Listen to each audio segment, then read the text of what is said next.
Alright guys, update lang tayo dito sa kalsadang dinadaanan namin.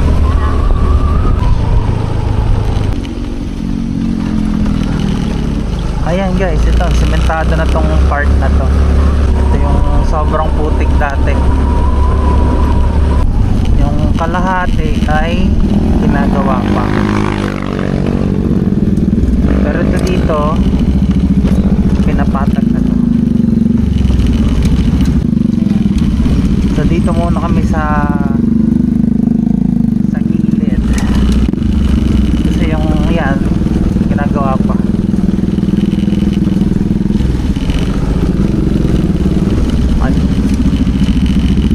Pero siguro February tapos na yan.